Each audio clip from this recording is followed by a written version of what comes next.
അമ്മു അവിടെ ചെയ്തത് സിന്ധു കൃഷ്ണയ്ക്ക് വലിയൊരു കുരു ഇട്ട് കൊടുക്കുകയാണ് ചെയ്തത്. എല്ലാ വീട്ടിലും ഓരോ അമ്മു വേണം എന്നല്ല, എല്ലാ വീട്ടിലും ഓരോ അമ്മിക്കല്ല് വേണം എന്നായിരുന്നു അദ്ദേഹം പറഞ്ഞത്. വളവള പറഞ്ഞു പോയതിൻ്റെ ഇടയ്ക്ക് ടങ് സ്ലിപ്പായി പോയിട്ട് അമ്മിക്കല്ലിന് പകരം അമ്മു എന്നങ്ങ് ആയി പോയതാണെന്ന് ഇപ്പോൾ എല്ലാവർക്കും മനസ്സിലായിട്ടുണ്ടാവുമല്ലോ അല്ലേ. ചില വീടുകളിലെ മാതാപിതാക്കൾ അവരുടെ അധികാരവും സ്വാതന്ത്ര്യവും അവരുടെ എല്ലാം എടുത്ത് ഏതെങ്കിലും ഒരു മകൾക്ക് അങ്ങിട്ട് കൊടുക്കും, അല്ലെങ്കിൽ മകൻ അങ്ങിട്ട് കൊടുക്കും. ഈ ഒരു വിഷയം നോക്കിക്കഴിഞ്ഞാൽ മുതിർന്ന മകൾ, അവളാണെങ്കിൽ എല്ലാവരോടും ഭയങ്കര ബോസിയായിട്ട് കമാൻഡ് ചെയ്താണ് സംസാരിക്കുന്നത്. ഇതൊക്കെ കണ്ടും കേട്ടും കുറച്ച് വർഷങ്ങളായല്ലോ. അച്ഛനും അമ്മയ്ക്കും കൊണ്ട് കുളിര് കോരിയിട്ട് ഇവർ വിചാരിച്ച് ഇവർക്ക് വലിയ കഴിവൊന്നുമില്ല, ഇവരെക്കാട്ടിലും വലിയ കഴിവുള്ള മകളാണല്ലോ ഇത്. അവരങ്ങനെ തന്നെ മനസ്സിലങ്ങാക്കി വെച്ചു. ആ ഒരു കിരീടം എടുത്ത് മകളുടെ തലയിൽ അങ്ങ് വെച്ചു കൊടുത്തു. ഈ മകൾക്കാണെങ്കിലോ അതങ്ങ് വളരെ അങ്ങ് ബോധിക്കുകയും ചെയ്തു. മുതിർന്ന കുട്ടികൾ എന്ന് പറഞ്ഞാൽ ചില കാര്യങ്ങളിലൊക്കെ ചില ഇൻസെക്യൂരിറ്റീസ് ഒക്കെ ഉണ്ടാകും. കാരണം അവരുടെ താഴെ കുറച്ച് കുട്ടികളൊക്കെ വന്നു കഴിഞ്ഞാൽ എസ്പെഷ്യലി അപ്പോൾ അവരുടെയൊക്കെ മുന്നിലൊന്ന് ആളാകാൻ വേണ്ടിയിട്ട് കുറച്ച് ബോസി ആയിട്ടും കുറച്ച് കമാൻഡ് ചെയ്തൊക്കെ സംസാരിക്കുക എന്നുള്ളത് സ്വാഭാവികമാണ്. അതിനകത്ത് പ്രത്യേകിച്ച് കുറവുകളൊന്നുമില്ല. അതിൻ്റെ കൂടെ ഈ കിരീടവും കൂടെ അങ്ങോട്ട് വെച്ച് കൊടുക്കുമ്പോഴാണ് പ്രശ്നമാകുന്നത്. വീടിനുള്ളിലുള്ള എല്ലാ കാര്യങ്ങളും ഇവരങ്ങോട്ട് ഏറ്റെടുക്കും. എല്ലാ കാര്യങ്ങളിലും ഇവരങ്ങോട്ട് ഇടപെടാൻ തുടങ്ങും. അവിടെയാണ് ഇവർക്ക് വന്ന ഏറ്റവും വലിയ താളപ്പിഴ സംഭവിച്ചത്. ഉദാഹരണം, കഴിഞ്ഞ ദിവസങ്ങളിൽ അഹാന കൃഷ്ണ പെട്ടുപോയതിൻ്റെ ഏറ്റവും വലിയ കാര്യവും പുള്ളിക്കാരത്തിൻ്റെ വിഡ്ഢിത്തരമാണ്. ശരിയാണ്, ഈ അച്ഛനും അമ്മയും സോഷ്യൽ മീഡിയ മുഴുവൻ പാടി പുകഴ്ത്തിയ ഒരു സംഭവം ഉണ്ടായിരുന്നു. ദിയ കൃഷ്ണയുടെ ആ ഷോപ്പുമായി ബന്ധപ്പെട്ട് അന്ന് അഹാന കൃഷ്ണ കുറ്റാരോപിതരായ 3 പെൺകുട്ടികളെ, തെറ്റ് ചെയ്ത പെൺകുട്ടികളെ നിരത്തിയിരുത്തി ഇങ്ങനെ കുറേ ചോദ്യങ്ങൾ ചോദിച്ചു. ആ ഒരു ഹൈപ്പ് പുള്ളിക്കാരത്തി കിട്ടിയിട്ടുണ്ടായിരുന്നു. എനിക്ക് തോന്നുന്നു പല മാധ്യമങ്ങളുടെ മുന്നിൽ കൃഷ്ണകുമാർ വന്ന് സംസാരിക്കുന്നുണ്ടായിരുന്നു. എല്ലാ വീടുകളിലും ഇതുപോലെ ഒരു അമ്മിക്കല്ല് വേണം, അല്ലെങ്കിൽ അന്ന് ആ കാര്യങ്ങളെ അമ്മു ഡീൽ ചെയ്ത ആ ഒരു രീതി കണ്ടിട്ട് എനിക്ക് അത്ഭുതം വന്നു. ആ ഒരു കോൺഫിഡൻസ് കൊണ്ടാണ് കഴിഞ്ഞ ദിവസം അഹാന കയറിയിരുന്ന് അങ്ങ് സംസാരിച്ചത്. ആക്ച്വലി അഹാന കയറുന്ന സംസാരിക്കേണ്ട ഇടമായിരുന്നു അത്. തൻവി പറഞ്ഞത് ആ വീട്ടിൽ വന്ന് കയറിയപ്പോൾ ആ വീടൊന്ന് കാണുമായിരുന്നു, ഫുൾ അഴുക്ക് പിടിച്ച സാധനങ്ങളൊക്കെ ഇങ്ങനെ കൂന കൂടി അമ്മൂമ്മ ഒന്ന് തിരിഞ്ഞു നോക്കാൻ പോലും ആരും ഇല്ല എന്ന് പറയുമ്പോൾ തിരിഞ്ഞു നോക്കേണ്ടതും ആ കാര്യങ്ങളൊക്കെ വൃത്തിയായി ചെയ്യേണ്ട ആളും സിന്ധു കൃഷ്ണ എന്ന് പറയുന്ന അഹാന കൃഷ്ണയുടെ അമ്മയായിരുന്നു. അപ്പം സിന്ധു കൃഷ്ണയായിരുന്നു അതിനൊരു റിപ്ലൈ ആയിട്ട് വരേണ്ടിയിരുന്നത്. അങ്ങനെ ആയിരുന്നുവെങ്കിൽ അഹാന കൃഷ്ണയ്ക്ക് ഇത്രയധികം പെട്ടുപോകേണ്ട അവസ്ഥ ഉണ്ടാവില്ലായിരുന്നു.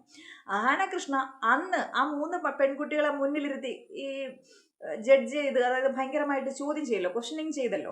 അപ്പോൾ ആ ഒരു രീതിയിൽ ഇങ്ങോട്ട് വന്നിരുന്ന് അങ്ങോട്ട് പ്രസംഗിച്ചു. ഞാൻ എൻ്റെ വീഡിയോയിൽ അതിനെതിരെ സംസാരിച്ചപ്പോൾ പറഞ്ഞിട്ടുണ്ടായിരുന്നു, ആ വീട്ടിൽ ഡിപ്ലോമാറ്റിക്കായിട്ട് കാര്യങ്ങൾ അവതരിപ്പിക്കാൻ പറ്റുന്ന 2 വ്യക്തികൾ കൃഷ്ണകുമാർ എന്ന് പറയുന്ന അദ്ദേഹവും അദ്ദേഹത്തിൻ്റെ മൂത്ത മകളായ അഹാന കൃഷ്ണ എന്ന അമ്മുവുമാണ്. ഏത് കാര്യങ്ങളും അഹാന കൃഷ്ണയ്ക്ക് ഡിപ്ലോമാറ്റിക് ആയിട്ട് സംസാരിക്കാൻ സാധിക്കും എന്നുള്ളത് ഭയങ്കര വലിയൊരു കഴിവാണ്.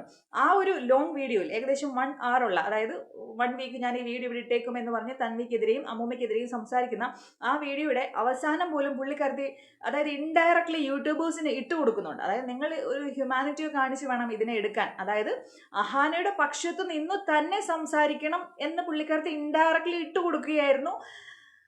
അധികം അങ്ങോട്ട് ചിന്തിക്കാത്ത ആളുകൾക്ക് അത് കയറി കൊള്ളുകയും ചെയ്തു. അങ്ങനെയുള്ള ആളുകളെ ഉദ്ദേശിച്ച് തന്നെയാണ് അഹാന ആ വീഡിയോയുടെ അവസാനം പറഞ്ഞ കുറച്ച് വാക്കുകൾ കൂട്ടിച്ചേർത്തത്. അത് കേട്ടുകൊണ്ട് എനിക്ക് തോന്നുന്നു ഒരു 75% ഓഫ് റിയാക്ഷൻ വീഡിയോ ചെയ്യുന്ന ആളുകൾ അഹാനെ സപ്പോർട്ട് ചെയ്തിട്ട് അങ്ങോട്ട് സംസാരിക്കാൻ തുടങ്ങി. അപ്പോൾ ഞാൻ പറഞ്ഞു വന്നത്, ഡിപ്ലോമാറ്റിക്കായിട്ട് സംസാരിച്ച് കാര്യങ്ങളെ അങ്ങോട്ട് അവതരിപ്പിച്ച് കഴിഞ്ഞാൽ ഞാൻ പറയുന്നത് മാത്രമേ ആളുകൾ കേൾക്കൂ എന്നുള്ള ഒരു കോൺഫിഡൻസ് ഇവരെ പോലുള്ള ആളുകൾക്ക് ഭയങ്കര കൂടുതലാണ് കേട്ടോ. അതിന് പ്രകാരമാണ് പുള്ളിക്കാരത്തി അമ്മ വന്നിരിക്കേണ്ടടുത്ത് പുള്ളിക്കാരത്തി വന്നിരുന്നു. വളരെ, അതായത് ആ കുടുംബത്തിലെ മുഴുവൻ ഉത്തരവാദിത്വം ചുമതലയും ഈ അമ്മുവിൻ്റെ തലയിലാണെന്നേ. എന്ത് പ്രശ്നം വന്നാലും അമ്മു വേണം ഇപ്പോൾ അത് ഹാൻഡിൽ ചെയ്യാൻ വേണ്ടിയിട്ട്. അച്ഛൻ അമ്മ ഒക്കെ ഞാനാണ് മുന്നിൽ എന്നുള്ള രീതിയിൽ അമ്മു വന്നിരുന്ന് സംസാരിച്ചപ്പോൾ വേണ്ടത് കുറച്ച് വകതിരിവായിരുന്നു. അതായത് നമ്മൾ ഇന്ത്യ എന്ന് പറഞ്ഞ രാജ്യത്ത് ജീവിക്കുന്ന, അതായത് എനിക്ക് തോന്നുന്നു അഹാനയ്ക്ക് ഇപ്പോൾ 28, 29, 30 വയസ്സൊക്കെ ഉണ്ടാവും. അപ്പോൾ എല്ലാ ആളുകൾക്കും ബേസിക് ആയിട്ടുള്ള നിയമങ്ങൾ അറിഞ്ഞിരിക്കണം. ഇത് അതുപോലും അറിയാൻ പാടില്ല എന്ന് എനിക്ക് മനസ്സിലായി അവരുടെ വീഡിയോ കണ്ടപ്പോൾ. അതുകൊണ്ടാണ് ഞാൻ സഡനായിട്ട് ഒരു റിയാക്ഷൻ വീഡിയോ ഇട്ടത്. ചില വാക്കുകളൊന്ന് റീപ്ലേസ് ചെയ്യേണ്ടത് അത്യാവശ്യമാണ് എന്ന്. അത് മനസ്സിലാകുന്നവർക്ക് മനസ്സിലായിട്ടുണ്ടാവും. പക്ഷേ ഞാനത് പറഞ്ഞതുകൊണ്ട് എന്നെ എല്ലാവരും റീത്തൊക്കെ വെച്ച് എന്നെ അങ്ങ് വിടുകയായിരുന്നു. ആരോ പിടിച്ച് വലിച്ച് താഴെ എത്തിച്ചു ഞാനിപ്പോൾ ഭാഗ്യത്തിന്. അപ്പോൾ അവർ പറഞ്ഞ ചില വാക്കുകളിൽ അവർ പെട്ടുപോകാൻ സാധ്യതയുണ്ടായിരുന്നു.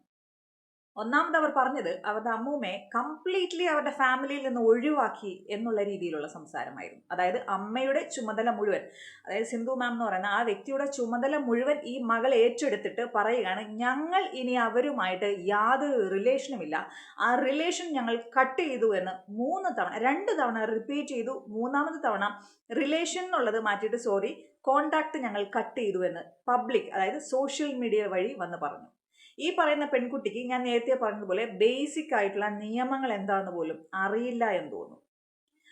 മുതിർന്ന, അതും ശാരീരിക അസ്വസ്ഥതകൾ അനുഭവിക്കുന്ന, അതായത് ശാരീരികമായി സ്വയം പര്യാപ്തരല്ലാത്ത മാതാപിതാക്കളെ തിരിഞ്ഞു നോക്കാത്തതും ഇതുപോലെ വാക്കാലെ ഞങ്ങൾക്കിനി യാതൊരു തരത്തിലുള്ള ബന്ധമില്ല എന്ന് പറയുന്നതും തികച്ചും തെറ്റായിട്ടുള്ള കാര്യമാണ് എന്ന് മാത്രമല്ല, അമ്മു അവിടെ ചെയ്തത് സിന്ധു കൃഷ്ണയ്ക്ക് വലിയൊരു കുരുക്ക് ഇട്ട് കൊടുക്കുകയാണ് ചെയ്തത്. അപ്പോൾ മനസ്സിലായോ, എന്നോ ഒരിക്കൽ ചക്ക വീണു മുയൽ ചത്തു എന്ന് കരുതി എല്ലായ്പ്പോഴും ചക്കകൾ വീഴുമെന്നും ആ ചക്കയെല്ലാം കൂടെ മുയലിന്റെ തലയിൽ തന്നെ വീഴുമെന്നും വിശ്വസിക്കുന്നത് വിഡ്ഢിത്തരമാണ്. എല്ലാ വീടുകളിലും ഒരു അമ്മിക്കൽ വേണമെന്ന് പറഞ്ഞ ആൾ ഇനിയെങ്കിലും മനസ്സിലാക്കണം, എല്ലാ വീടുകളിലുള്ള കുട്ടികൾക്ക് എല്ലാവർക്കും കഴിവും പക്വതയും അവർക്കൊക്കെ ചുമതലകളും ഉള്ളതാണ്. അവരൊക്കെ അത് ഭംഗിയായിട്ട് ചെയ്യുന്നുണ്ട്. അതോടൊപ്പം തന്നെ ഈ മകൾക്ക് സംഭവിച്ച താളപ്പിഴകളും സംഭവിക്കാറുമുണ്ട്. അപ്പോൾ അമ്മു എന്ന് പറയുന്ന വ്യക്തി അത്രയും ഗ്ലോറിഫൈ ചെയ്ത് സമൂഹത്തിന് മുന്നിൽ ഇട്ടുകൊടുത്തപ്പോൾ പുള്ളിക്കാരത്തേക്ക് സ്വന്തമായിട്ട് ആവശ്യമില്ലാത്തൊരു കോൺഫിഡൻസ് ഉണ്ടായി. അതാണ് ആ വീട്ടിലുള്ള എല്ലാ ചുമതലകളും പുള്ളിക്കാരത്തിൻ്റെ തലയിൽ എന്ന പോലെ എന്ത് പ്രശ്നങ്ങൾ വന്നാലും ഈ സോഷ്യൽ മീഡിയയുടെ മുന്നിൽ വന്ന് പ്രസന്റ് ചെയ്യേണ്ട പ്രശ്നങ്ങൾ വന്നാൽ പുള്ളിക്കാരത്തി അതങ്ങോട്ട് ഏറ്റെടുക്കും. വീൽ ചെയറിൽ നിന്ന് എഴുന്നേക്കാൻ പോലും പറ്റാത്ത ഒരു അമ്മയാണ്. ആ അമ്മയ്ക്ക് 2 പെൺമക്കളാണ്. ഒരു മകൾ തൊട്ടടുത്ത് തന്നെയാണ് താമസിക്കുന്നത്, ഒരേ പഞ്ചായത്തിൽ തന്നെയാണ് താമസിക്കുന്നത്. അടുത്ത മകളാണെങ്കിലോ ഇന്ത്യ വിട്ടെങ്ങും പോയിട്ടില്ല, നമ്മുടെ കേരളത്തിൻ്റെ അയൽ സംസ്ഥാനമായ ചെന്നൈയിൽ സ്ഥിരതാമസമാക്കിയിരിക്കുന്നു. ഏതാനും മണിക്കൂറുകൾ സഞ്ചരിച്ചാൽ അമ്മയുടെ അടുത്ത്. അഹാന ആ വീഡിയോയിലൂടെ പറഞ്ഞ എന്താണെന്നറിയാമോ, അതായത് ചിന്നമ്മയും ഞങ്ങളും അതോടെ തീരുമാനിച്ചു ഞങ്ങൾക്കിനി ആ ലേഡിയുമായിട്ട് യാതൊരു കോണ്ടാക്റ്റും ഇല്ല എന്ന്. അവിടെ അഹാന പെട്ടല്ല, അത് വളരെ തെറ്റായിട്ടുള്ള സ്റ്റേറ്റ്മെൻറ്റുകളാണ്. കാരണം അഹാന പറയുന്നത് കേട്ടാൽ തോന്നും അഹാനയുടെ അല്ലെങ്കിൽ ഏതെങ്കിലും ഒരു പെൺകുട്ടി ഇരുന്ന് അവരുടെ ഇൻലോസിനെ കുറിച്ച് സംസാരിക്കുന്നത് പോലെയൊക്കെ നമുക്ക് തോന്നത്തുള്ളൂ. പക്ഷേ ശരിക്കും സംസാരിക്കുന്നത് സ്വന്തം അമ്മയെക്കുറിച്ചാണ്. അവരെന്ത് ചെയ്താലും അവരെ സംരക്ഷിക്കേണ്ട കടമയുണ്ട്. അത് അഹാനയ്ക്ക് ആ കടമ അത്രത്തോളം ഇല്ല എങ്കിലും സിന്ധു കൃഷ്ണയ്ക്ക് ആ കടമയുണ്ട്. ആ സിന്ധു കൃഷ്ണയ്ക്കും ആ ഒരു കടമ ഇല്ല എന്ന് അഹാന വന്ന് സ്ഥാപിച്ചെടുത്താണ് ആ ഒരു വിഡ്ഢിത്തരവും ആ ഒരു മണ്ടത്തരവും എല്ലാ വീട്ടിലും അമ്മുവല്ല അമ്മിക്കല്ലാണ് വേണ്ടത് എന്ന് ഇപ്പോൾ ആളുകളെ കൊണ്ട് രണ്ടാമത് ചിന്തിപ്പിക്കാനുണ്ടായ സാഹചര്യം ഉണ്ടാക്കിയതും ഒക്കെ ഈ അമ്മു എന്ന് പറയുന്ന അഹാനയുടെ കയ്യിൽ നിന്ന് വന്ന ഏറ്റവും വലിയ മിസ്റ്റേക്കും അതായത് കോൺഫിഡൻസ് ലെവൽ അങ്ങോട്ട് ഹൈപ്പിൽ നിൽക്കുകയാണ്. എന്ത് പ്രശ്നങ്ങൾ വന്നാലും സോഷ്യൽ മീഡിയയ്ക്ക് മുന്നിൽ ഞാൻ വന്ന് സംസാരിക്കും എന്നുള്ള ആ ഒരു ചിന്താഗതി ഉണ്ടല്ലോ, അങ്ങനെയല്ല. അമ്മ വന്ന് സംസാരിക്കേണ്ടടുത്ത് അമ്മ വന്ന് സംസാരിക്കണം, അച്ഛൻ വന്ന് സംസാരിക്കേണ്ടടുത്ത് അച്ഛൻ വന്ന് സംസാരിക്കണം. സഹോദരിമാരുടെ പ്രശ്നങ്ങളാണെങ്കിൽ അവർ വന്ന് സംസാരിക്കട്ടെ, അഹാനയുടെ പ്രശ്നമാണെങ്കിൽ അഹാന വന്ന് സംസാരിക്കൂ.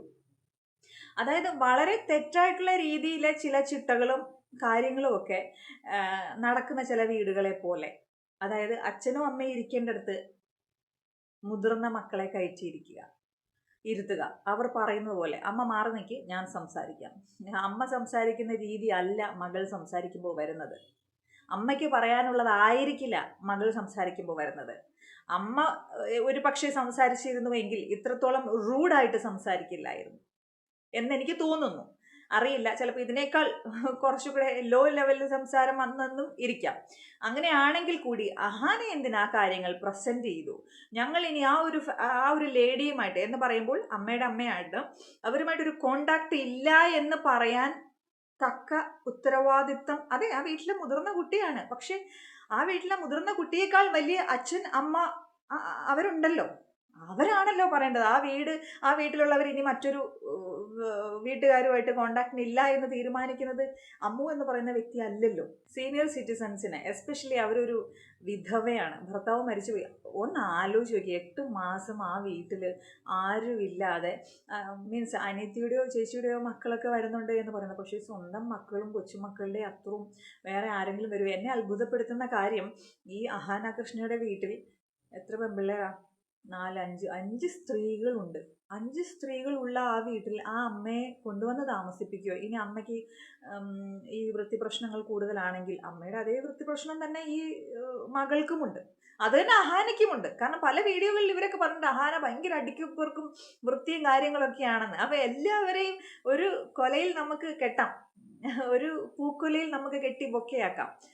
അപ്പോൾ ഇവരുടെ വീട്ടിൽ കൊണ്ടുവന്ന് താമസിപ്പിക്കുകയോ, അല്ലെങ്കിൽ ഇടയ്ക്കിടെ ദിവസത്തിൽ ഒരു 2 മണിക്കൂർ 3 മണിക്കൂർ അവരുടെ അടുത്ത് പോയി നിന്ന് ആ അമ്മച്ചിയുടെ അടുത്ത് പോയി സംസാരിക്കുകയോ, അവർക്ക് വേണ്ട സഹായങ്ങൾ ചെയ്തു കൊടുക്കുകയോ ചെയ്യാൻ ഈസി ആയിട്ട് സാധിക്കുമായിരുന്നു. സാധാരണ എല്ലാ മക്കളും യൂറോപ്പിലോ അല്ലെങ്കിൽ മറ്റേതെങ്കിലും സ്ഥലങ്ങളിൽ മൈഗ്രേറ്റ് ആയിപ്പോയ ആളുകളുടെ അമ്മമാർക്ക് പോലും ഈ ഒരു ഗതി നമ്മുടെ നാട്ടിൽ വന്നിട്ടില്ല എന്നുള്ളതാണ് എന്നെ വളരെയധികം വേദനിപ്പിച്ചത്. അതിനേക്കാൾ ഏറെ വേദനിപ്പിച്ചത് ഒരു കൊച്ചുമകൾ വന്നിരുന്ന് വളരെ ധാർഷ്ട്യത്തോടു കൂടി സംസാരിച്ചു, ഇനി ആ അമ്മയുമായിട്ട്, ആ അമ്മയല്ല ആ ലേഡിയുമായിട്ട് ഞങ്ങൾക്ക് ഒരു റിലേഷനും ഇല്ല എന്ന്.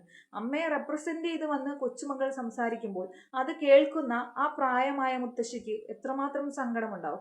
അവർ തന്വിയെ സ്നേഹിച്ചു വളർത്തി, മറ്റുള്ളവരെ അത്രയും സ്നേഹിച്ചില്ല എന്ന് പറയുന്നു. പക്ഷെ തന്വിയുടെ അതായത് ജന്മം കൊടുത്ത അമ്മ പോലും മറ്റുള്ള കുട്ടികളെയാണ് കൂടുതൽ സ്നേഹിച്ചത്. അപ്പൊ എവിടെന്നെങ്കിലുമൊക്കെ തന്വിക്ക് കുറച്ച് കൂടുതൽ സ്നേഹം കിട്ടാനുള്ള റൈറ്റും ഉണ്ട്. മനസ്സിലായില്ലേ?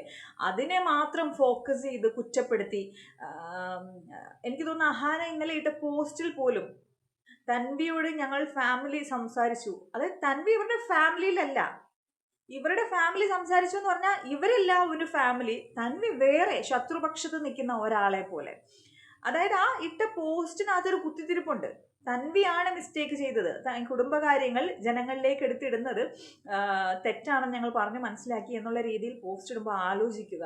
ജനങ്ങൾക്ക് നേരെ മിസ്ലീഡ് ചെയ്യാൻ ഒരു കുത്തിത്തിരിപ്പിൻ്റെ ഒരു രീതിയും ഒക്കെ. ഇവിടെയൊക്കെയാണ് ഈ എല്ലാ വീടുകളിലും ഒരു അമ്മുമല്ല, ഒരു അമ്മിക്കല്ല് തന്നെയാണ് ആവശ്യമെന്ന് നമ്മളെ കൊണ്ടിപ്പോൾ ചിന്തിപ്പിച്ചത്.